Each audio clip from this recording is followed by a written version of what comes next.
Let's figure out the political rationale behind the war coming to an end sooner rather than late. सबसे पहले अगर हम देखें तो आप सारे सुन रहे हैं कि स्ट्रेट ऑफ हॉर्मुज़ जो है वो बंद कर दिया गया है। इफ़ेक्टिवली वहाँ से जो फ़्लो ऑफ ट्रेड है वो बहुत ही मिनिमल है और ना होने के बराबर है। अब इसकी इम्प्लिकेशंस क्या हैं और इसको किस तरह पॉलिटिकल इकोनॉमी के साथ हम लिंक कर सकते हैं? अब देखें स्ट्रेट ऑफ हॉर्मुज़ से कहा जाता है कि 20% जो है वो ऑयल पास करता है, एलपीजी 1/5 पास करता है।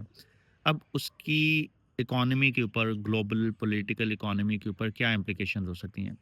सबसे पहले आप देखें कि जो आपकी एनर्जी है, ये चीज़ अंडरस्टैंड करने की ज़रूरत है कि energy is basically the raw material of each and everything we use. क्योंकि करंटली अभी भी fossil fuels nearly minimum 60% of global energy production में डायरेक्टली ये कंट्रीब्यूट करते हैं। इनडायरेक्टली इसकी कंट्रीब्यूशन देखी जाए तो अराउंड 70 से 75% है और उसके बाद न्यूक्लियर और रिन्यूएबल एनर्जी आती है।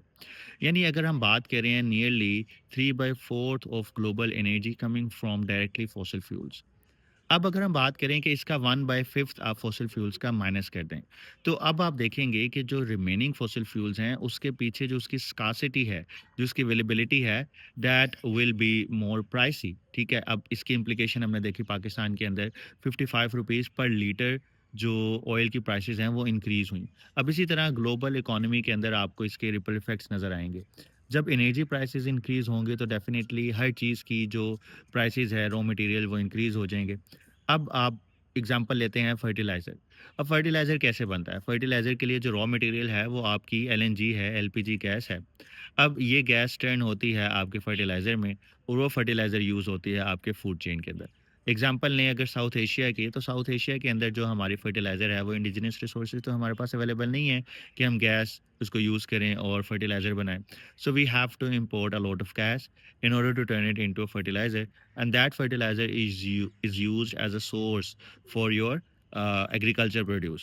अब अगर पाकिस्तान की इकोनॉमी एग्रीकल्चर के लिहाज से देखा जाए तो 22% nearly agriculture economy directly contribute करती है और इनडायरेक्ट कंट्रीब्यूशन में लाए जाएं तो 50% है।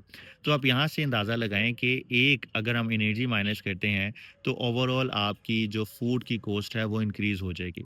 अब फूड के अलावा अगर आप दूसरा सेक्टर देख लें, आप पॉलीमर्स देख लें, आप सिंथेटिक प्रोडक्ट्स देख लें जिसमें आपके fossil fuel as raw material के तौर पे यूज़ होते हैं, तो आपकी जो एलाइड चीज़ें हैं, ट्रांसपोर्टेशन से रिलेटेड, इलेक्ट्रिक व्हीकल से रिलेटेड, ग्रिड स्टेशन से रिलेटेड, ठीक है, केमिकल से related, everything will become expensive और ये इसका रिपल इफेक्ट्स बाकी मार्केट्स में भी आएगा। तो डेफ़िनेटली देखा जाए तो ये जो वॉर रैशनल है, जो ईरान ने इसको इन्वोक किया कि भई जब लास्ट 12 डे वॉर हुई कि अगर हम पे अटैक होगा तो हम बाकी दुनिया के लिए चीज़ें, जो बाकी दुनिया के लिए ट्रेड है उसको हम एक्सपेंसिव कर देंगे और यही हम देख रहे हैं और इसी वजह से आप देखेंगे कि आहिस्ता-आहिस्ता आपको पैनिक नज़र आएगा in global financial markets, global financial institutions, ठीक है? और यूएस के ऊपर इसका अभी जो डायरेक्ट इम्पैक्ट आप देखते हैं, अभी कल की एक न्यूज़ थी कि जो मिडल ईस्टर्न कंट्रीज़ हैं, they are recalibrating their investment जो कि ट्रिलियंस ऑफ डॉलर्स हैं लास्ट ईयर जो यूएस के